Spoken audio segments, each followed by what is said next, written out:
Pas facile, en effet, de prendre la parole derrière celui que Franz-Olivier Gisbert qualifie de plus grand écrivain de France.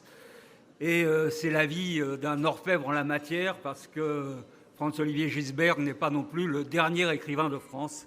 C'est le moins qu'on puisse dire. C'est une de nos plus grandes plumes. Monsieur le Premier ministre, messieurs les représentants des corps constitués des autorités religieuses, je ne vais pas citer tout le monde, monsieur le Président de la République,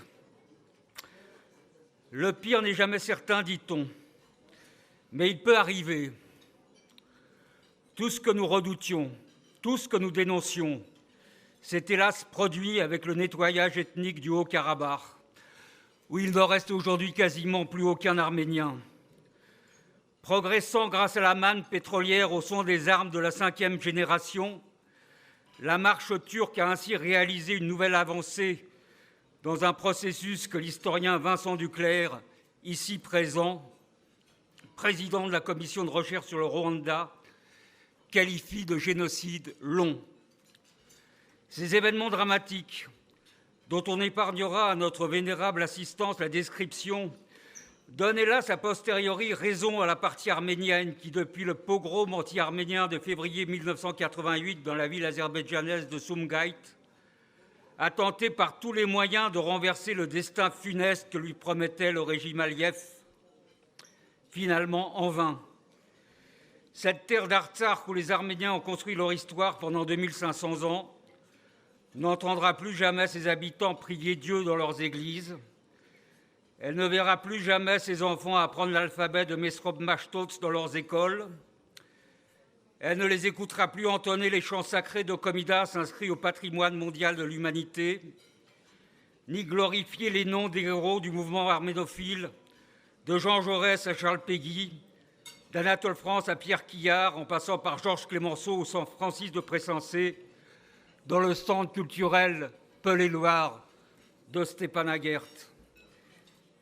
Et l'humanité désapprendra très vite que prospérait sur ces terres une civilisation chrétienne qui y avait bâti une démocratie, comme elle ignore tout de son existence multimillénaire dans les territoires situés aujourd'hui au Nakhitchevan, devenu azerbaïdjanais en même temps que le Haut-Karabakh, par la grâce de Staline, où ils sont passés de 55 à 0% de la population. Et ce, sans parler ce soir de la Turquie, qui, en même temps qu'elle s'acharne contre les Kurdes et poursuit son occupation de Chypre, s'évertue depuis 100 ans à effacer toute trace de la présence culturelle des Arméniens, après avoir procédé à leur suppression physique en 1915. 1,5 million d'Arméniens exterminés durant le génocide, auxquels s'ajoutent 600 000 Grecs et Assyro-Chaldéens assassinés aussi, en toute impunité. Un bel exemple gagnant pour l'armée azerbaïdjanaise, qui a réussi l'exploit guerrier de démolir le 26 février la statue de Charles Aznavour à Stepanakert, dans un geste également anti-français qui en dit long, avant de raser le 4 mars le bâtiment du Parlement d'Artsakh, symbole de la démocratie en cette région submergée par le totalitarisme. Mais rien de grave. Le régime d'Aliyev a appris de l'exemple turc que le crime était payant et il pourra parader sous les spotlights lors de la COP 29, événement mondial prestigieux qui démarrera à Bakou le 11 novembre 2024. Nous en sommes donc à nouveau là, après un drame et déjà à l'annonce d'un autre, comme depuis 130 ans.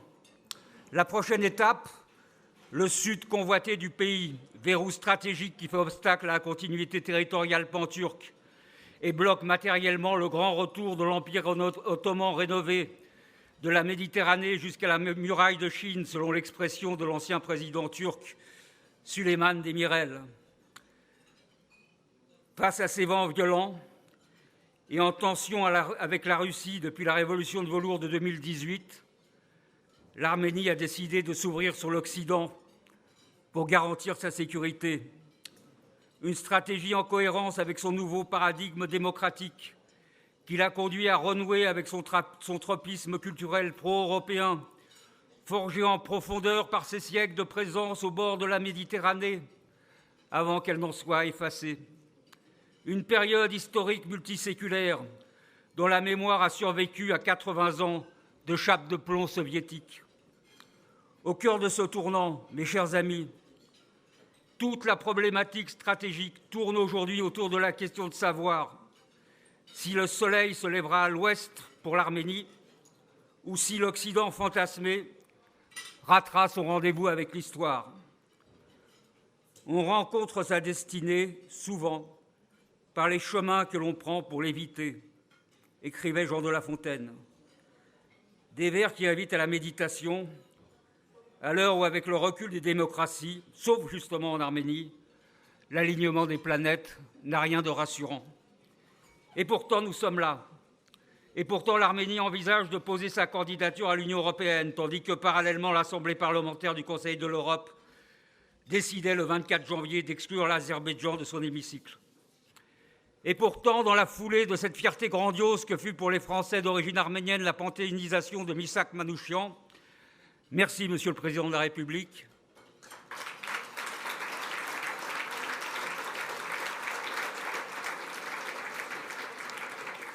Un avion cargo a pour la première fois dans l'histoire transporté un ministre de la Défense français en Arménie pour y livrer un premier convoi de matériel militaire sous son commandement. Merci, Monsieur Lecornu.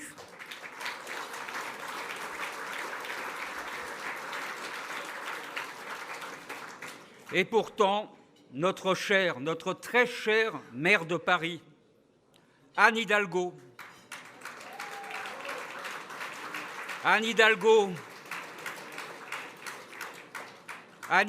a trouvé le temps, la force et la volonté de tenter de franchir le corridor de la Chine le 31 août dernier, à la tête d'un attelage politique pluriel, mais mu par une même arménophilie, où l'on retrouvait Xavier Bertrand, ici présent, Bruno Retailleau, ici présent, Jeanne Barsékian, Michel Rubirola, Patrick Karam, ici présent, qui ont succédé sur les mêmes lieux à Valérie Pécresse, Laurent Wauquiez et François-Xavier Bellamy, ici présent. Merci à tous nos soutiens. Mesdames et messieurs, intellectuels, présidents d'associations, élus, journalistes, militants que je ne peux tous ici nommer par votre action, vous incarnez la dynamique de ce nouveau paradigme qui répond non seulement aux besoins de France de l'Arménie, évident, mais qui exprime aussi, je crois, le besoin d'Arménie pour la France. En termes de valeurs, parce que l'arme arménienne est chevillée au cœur de la République, parce que les plus grands noms de la patrie des droits de l'homme ont été historiquement attachés à sa défense. Besoin d'Arménie de la France, parce que la quête de liberté de ce peuple monde de longue durée, qui a traversé, comme les Juifs, le temps et l'espace, incarne et fait rayonner sur toute la planète ses valeurs. Parce que oui, la devise française pourrait être sans aucun problème celle de l'Arménie, ce qui est loin d'être vrai pour tous ses voisins. Besoin français aussi de l'Arménie en matière stratégique, parce que si la République perd des marges en Afrique, elle en gagne dans la diplomatie de relais en Arménie comme en Géorgie ou au Liban.